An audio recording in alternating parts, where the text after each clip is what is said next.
Dilaksanakannya deklarasi Stockholm, Indonesia mengambil langkah-langkah tertentu guna membenahi sistem pengelolaan lingkungan hidup yang salah satunya berupa diundangkannya Undang-Undang Nomor 4 Tahun 1982 yang kemudian diganti oleh Undang-Undang Nomor 23 Tahun 1997 tentang pengelolaan lingkungan hidup. Kedua peraturan perundang-undangan ini mengandung konsep maupun prinsip sebagaimana terdapat pada isi dari deklarasi Stockholm. Seperti halnya pada pasal 5 yang disebutkan mengenai hak warga negara terhadap sejumlah hal, yaitu yang pertama, hak yang sama atas lingkungan hidup yang baik dan sehat. Yang kedua, hak atas informasi lingkungan hidup yang berkaitan dengan peran dan pengelolaan lingkungan hidup. Dan yang ketiga, hak untuk berperan dalam rangka pengelolaan lingkungan hidup sesuai dengan peraturan perundang-undangan yang berlaku.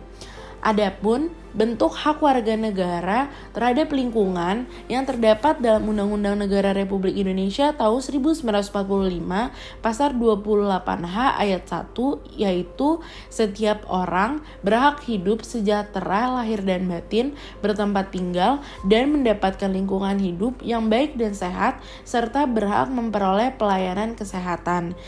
Dengan demikian, maka dapat disimpulkan bahwa Indonesia sudah menerapkan kaidah maupun prinsip yang ada pada deklarasi Stockholm. Setelah tadi membahas terkait dengan deklarasi Stockholm dan penerapan di Indonesia, mari kita bahas mengenai potensi sumber daya alam di Indonesia. Seperti yang kita ketahui bersama, bahwa sumber daya alam di Indonesia sangat melimpah. Negara ini memiliki perairan dan daratan yang terbentang dari Sabang hingga Merauke, dengan segala kearifan alam yang berbeda-beda. Seperti halnya di dalam wilayah perairan, Indonesia memiliki terumbu karang serta ikan-ikan yang ragam jenisnya yang sangat variatif.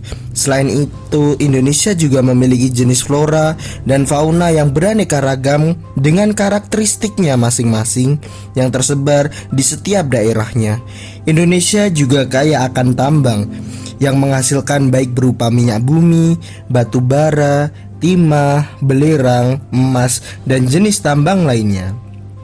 Maka dari itu, Indonesia dapat dikategorikan sebagai negara yang memiliki potensi sumber daya alam yang melimpah. Hal ini sudah sepatutnya dijaga dan dimanfaatkan dengan baik dan bijaksana. Nah, kalau membahas mengenai pencemaran sumber daya alam yang jumlahnya melimpah di negara ini, pasti akan panjang bahasan kita kali ini. Akan tetapi, ada satu hal yang harus kita garis bawahi dan kita fokuskan, yaitu polusi. Polusi atau bisa dibilang pencemaran ini bisa dilihat dalam berbagai bentuk, seperti pencemaran air, pencemaran udara, hingga pencemaran tanah. Polusi udara, air, dan tanah memerlukan waktu yang sangat panjang agar dapat normal kembali. Selain itu, pada kasus lain, sektor industri dan asap kendaraan bermotor dapat dikatakan sebagai sumber pencemaran utama, di mana dalam hal ini logam berat, nitrat, dan plastik beracun bertanggung jawab atas berbagai pencemaran yang ada. Sementara polusi air disebabkan oleh tumpahan minyak, hujan asam, limpasan perkotaan, atau bahkan bisa juga berasal dari sektor industri yang sebelumnya sudah kami sebutkan. Di lain pihak, pencemaran udara disebabkan oleh berbagai gas dan racun yang dikeluarkan oleh industri dan pabrik-pabrik, serta sisa pembakaran bahan bakar fosil. Penggunaan listrik berlebih juga mengakibatkan pencemaran udara semakin buruk. Pencemaran tersebut dikarenakan pembaruan energi tersebut masih menggunakan bahan bakar fosil. Kemudian, pencemaran tanah terutama disebabkan oleh limbah industri yang merusak unsur hara dan zat nutrisi di tanah yang